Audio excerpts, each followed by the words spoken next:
Bonjour et bienvenue sur la chaîne. Alors ça fait très longtemps que je vous ai pas vu, en tout cas vous m'avez pas vu forcément parce que moi je vois pas beaucoup, panne d'ordi et puis plein de choses à faire, hein. Donc on reprend un peu les vidéos et on va commencer aujourd'hui avec la TUP de chez Nitecore, donc un concentré de technologie avec des avantages, des inconvénients. Vous allez voir tout ça dans le détail. Donc je suis allé faire les tests, je l'ai testé voilà, ce soir, je suis allé me balader avec, etc. Et je peux déjà vous donner un petit peu mon ressenti. Je vous le disais, un peu une usine à gaz. Vous l'avez vu dans la bande-annonce, il y a un écran qui va nous indiquer un tas de choses et ça va être assez intéressant comme produit. Mais vous allez voir que voilà, ça concurrence pas vraiment la TIP parce que vous avez vu que son gabarit est quand même assez important. Et on va voir tous les détails ensemble au calme. Donc la TUP. Alors cette petite lampe, alors je vais vous donner déjà ma première impression. La première impression que j'ai eue quand je l'ai prise en main pour la première fois, c'est hyper léger. Alors c'est hyper léger, on est sur un matériau un peu type plastique et c'est un petit peu dommage. Ce poids, effectivement, on se dit ouais, c'est quand même une prouesse technique d'avoir 1000 lumens avec une si petite lampe. Voilà, c'est carré, il y a plein de boutons, il y a un écran, c'est super sympa, etc. Mais pour le coup, ça donne un peu un aspect qui paraît pas hyper solide. Alors là, je crois qu'on est quand même sur de l'aluminium, hein, on n'est pas sur du plastique, mais ça paraît moins compact que les TIP. Alors je vous montre juste une autre lampe. Alors évidemment, je l'ai pas sous la main, mais la TIP One, juste pour vous comparer un peu en termes de gabarit ce que ça donne. Voilà, c'est quand même beaucoup plus massif, mais c'est vrai que celle-ci fait un peu plus compact. Il y a une petite chose qui me dérange aussi, c'est ça, écoutez. Il y a un petit bruit, et ce petit bruit il vient d'ici. Donc le petit clip, le petit anneau ici qui bouge un petit peu, et les boutons. Voilà, ça apporte encore un peu plus ce côté un petit peu fragile de la lampe. Alors elle reste quand même costaud, hein, ça reste du solide, mais c'est vrai qu'il y a ce côté qui m'embête un petit peu. Voilà, on dirait que c'est pas correctement fixé. Voilà, c'est un petit détail, hein. Ici, le petit clapet qui est assez difficile à venir récupérer. Voilà, qu'on va soulever, qu'on va mettre sur le côté. Ici, alors voilà, encore une fois, c'est pas hyper facile d'accès, faut le faire vraiment, voilà, on va dire au calme, hein, pas en mode speed, parce qu'on risque de l'arracher évidemment. Voilà. Donc ça, pour pouvoir recharger la batterie de, je crois, 1500-1200 mAh, je vous remettrai tout ça. En tout cas, il y a des liens et tout ça. Et on va surtout parler de sa fonctionnalité parce que c'est quelque chose qui est assez important pour les lampes. Alors pour cette lampe, deux boutons. Le premier ici, si j'appuie une fois rapidement, vous allez voir qu'ici on va avoir le voltage, donc le dernier level que j'avais utilisé, ok, level 4, et le voltage et le mode. Vous voyez que je suis en mode démo. Donc on va avoir deux possibilités, soit mettre la lampe comme elle est ici en mode démo, ça veut dire que tous les éclairages vont ne durer que 30 secondes, ou alors je vais déverrouiller ce mode démo, je vais le mettre en mode journalier, daily, et là l'éclairage sera constant. Donc soit j'appuie une petite fois, comme vous l'avez vu, et j'ai ça qui s'affiche, soit j'appuie longuement, et là je suis directement au turbo à 1000 lumens, et on va me donner... Vous voyez le petit chrono en bas à gauche, donc il me reste 25 secondes. Et là, il me reste 19 minutes si j'utilise le turbo. Voilà, vous avez vu que l'écran ensuite s'arrête, hein, il ne reste pas constant. Là en bas, on va avoir le dernier level utilisé. Là, c'était le 200 lumens. Donc là, 2h21 minutes. Et là, j'appuie simplement sur ce bouton-là pour changer. Donc 1 lumens, voilà, donc vraiment un éclairage qui est évidemment hyper faible, mais avec une grosse autonomie forcément. Ensuite, je vais avoir 15 lumens. Ensuite, 65 lumens. Donc, vous voyez, on m'annonce 7h50 encore. Et 200 lumens. Voilà. Ensuite, je réteins simplement ici. Maintenant, pour passer du mode démo, comme je vous l'ai dit, au mode journalier, c'est très simple. On va appuyer sur les deux boutons en même temps. Vous allez voir sur l'écran. Je vais avoir un petit flash. Et là, vous l'avez peut-être pas vu. Au-dessus j'avais démo et en dessous j'avais le mode daily, donc il s'est placé en mode daily. Donc là effectivement si j'allume ma lampe sur le 1 lumens, on me donne effectivement le temps restant, mais il n'y a plus le fameux chrono.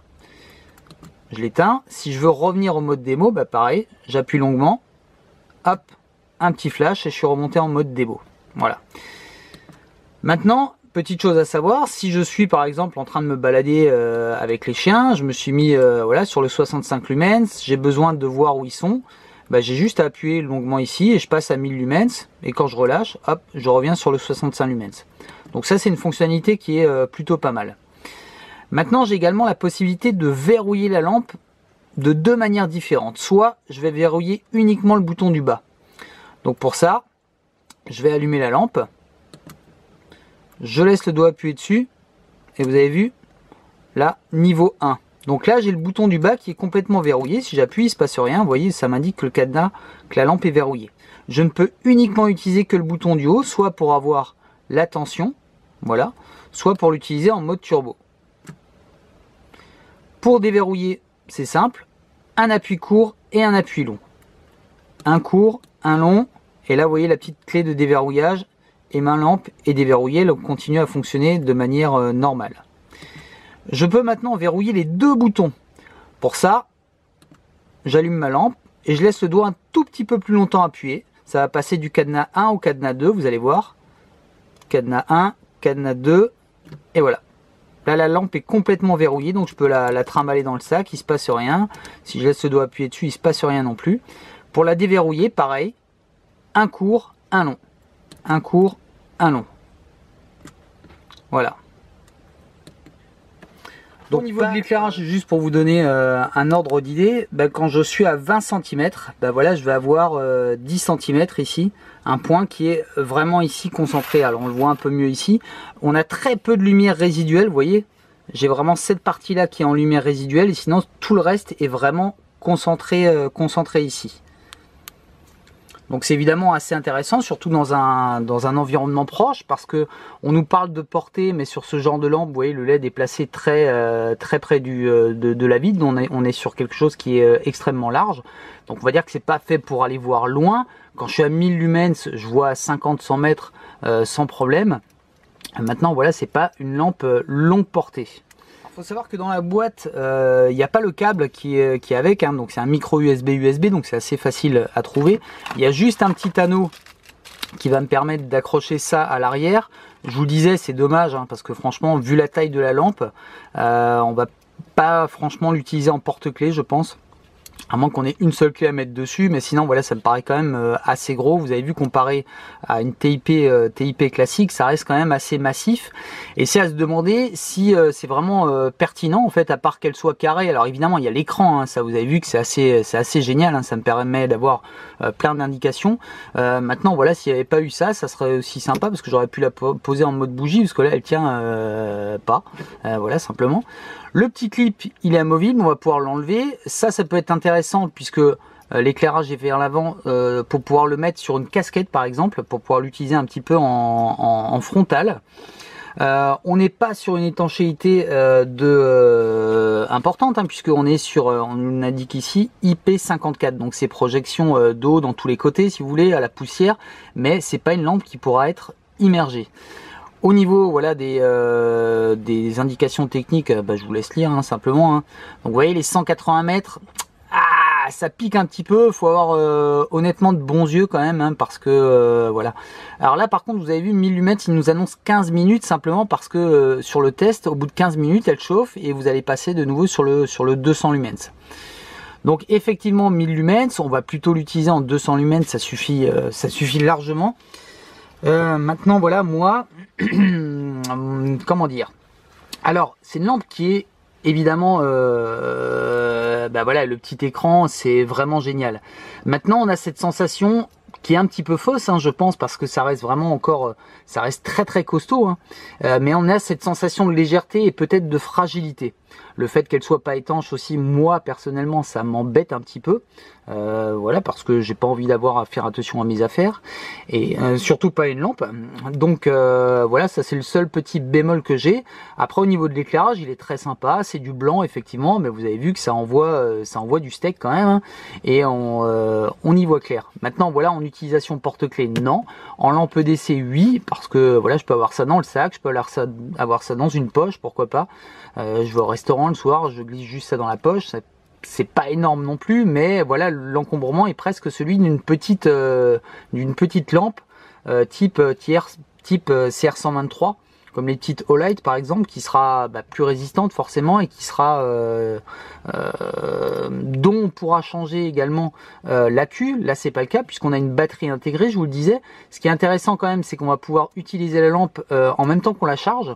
Donc imaginez que je place un power bank dessus, bon là j'ai une méga grosse autonomie forcément, puisque ça ne va pas pomper sur la batterie, ça va directement pomper sur la source d'énergie. Voilà ce que j'avais à dire sur cette petite lampe. Je vous montrerai évidemment aussi la TIP2. Je vais vous la comparer tout de suite d'ailleurs. Juste histoire de faire une petite photo de famille. Donc la TIP2, vous voyez avec ses doubles optiques. Je vous ferai aussi une revue dessus. Je vous la montre rapidement ici. Voilà ce gabarit là. Et le gabarit ici de la TIP1. Qui elle fait 360 lumens, ce qui suffit vraiment amplement. Là on est encore sur un porte-clés, c'est un peu plus gros que le tube, mais on est sur un porte-clés. Là ça commence à être légèrement gros, honnêtement. Et là, voilà, trop gros on va dire pour un porte-clés. Voilà, j'espère que cette revue vous aura plu et j'espère vous retrouver très très vite pour d'autres revues, que ce soit des lampes, des couteaux ou de la bagagerie. À très bientôt, c'était Chris R. Jones, bye bye.